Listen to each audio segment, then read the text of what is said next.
So we're talking about managing distractions with ADHD. What are your distractions? I've been asking people all week. Dogs, kids. Those are the major ones. Dogs, kids, spouse who works from home. That was another major one. Spouses who work from home can drive a person insane. Drives me nuts. For me right now, I'm not feeling well. Pretty much everybody knows I'm going through chemo and I have pneumonia right now.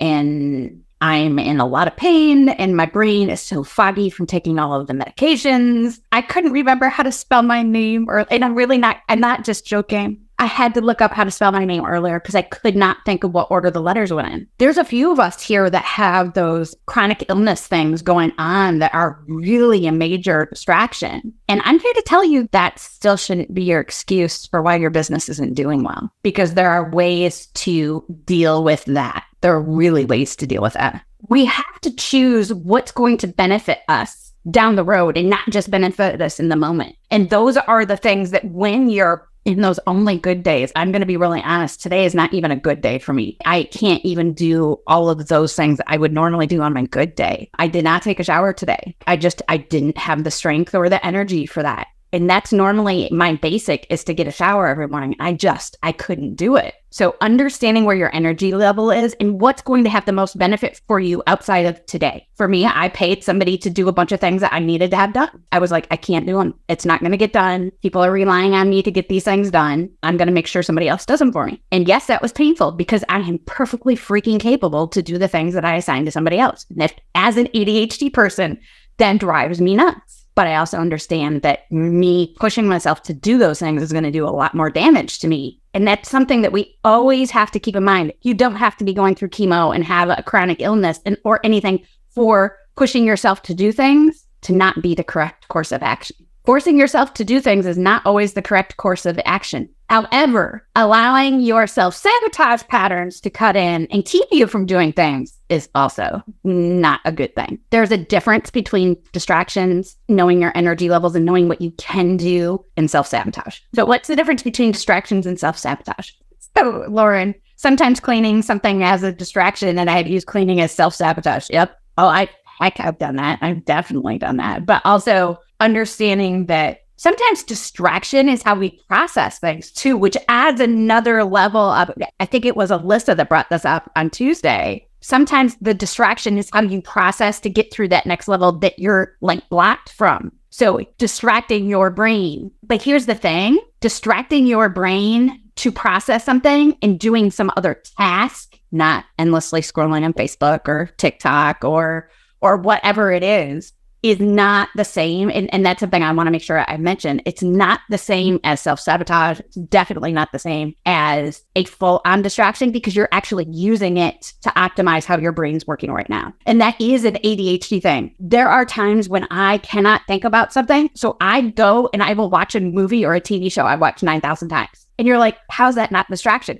My brain needs to process. So I need to watch something that's completely brainless in order for my brain to get back on track and track the creativity loop that I'm stuck in so I can find my way out the other side and do something with it. You have to know the difference when you're ADHD. What is your brain doing? How are you checking in with yourself? Something that I want to encourage you to do if scrolling on social media is the distraction sometimes that you need for your squirrel brain in order to process. I encourage you to, once again, use the timers. Knowing and understanding how your brain works is understanding your programming, your patterns. How we do one thing is how we do everything. And if you have a hard time processing and you need a distraction to process, that's just knowing your pattern. And once you know your pattern, then you can use it in a productive way. So what is your pattern? What's your pattern? Alyssa says morning time is terrible. Mornings are my best time ever. So right now, Roy, if you're watching, you're going to laugh at this. I have Roy doing some work for me and for my agency. And I was like, I need to stay on track with this. Roy is also just as ADHD as I am. And we're kind of ADHD in the same way. So we both challenged each other. And we have a challenge going with each other right now. You want to know what I'm not? Distracted. I'm not distracted in any way because I know what my pattern is. I know how I get distracted on something. And I created a way to make sure that that doesn't happen. So what are the hard things that you're avoiding? What are the hard things you're avoiding? You have to know what those are in order to prevent distractions and to keep yourself on track. So the first one, there somewhere in here, is a breathing video for you. Get out of your own way. Breathing creates more oxygen, which increases your dopamine, which increases all of the motivation chemicals that we need. And that is a necessary thing for us with ADHD. Necessary, majorly necessary. And if you're not doing that often enough, you're going to get distracted easier. So freaking breathe.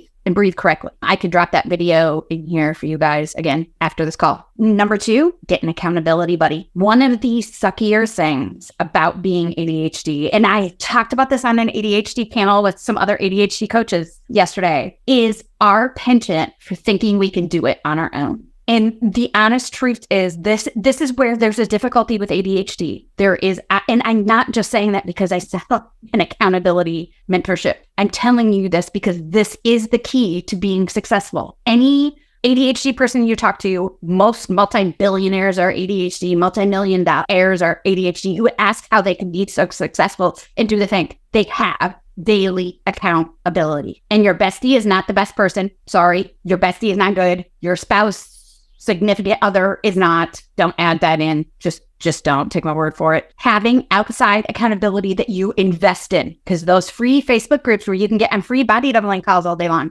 You want to know? I know so many people that do them. And I'm like, oh, how's that helping? Not one person. And I know 20 people that do that. And not one person does it actually help. Oh, I had this great conversation during body doubling the other day on this body doubling thing I was on. And they go into this long story. And I'm like, so what did you get done? Well, nothing. And I laugh every time I hear that. I laugh so hard because that's not what that's for. When you invest in yourself and you invest in the support that's supposed to help you get things done, then you will move to the next level and do the thing. And that is a key for every business owner I know, whether you're ADHD or not. I know a lot of non-ADHD business owners who find the value in that accountability and having it daily. Those are the two things. Breathe and get accountability. This is not hard. You just have to get out of your own way to do it. Understanding I have accountability still. It's a little different right now. My accountability is way different right now because it has to be, because I understand what my patterns are. I understand what my energy level is and understand what I need right now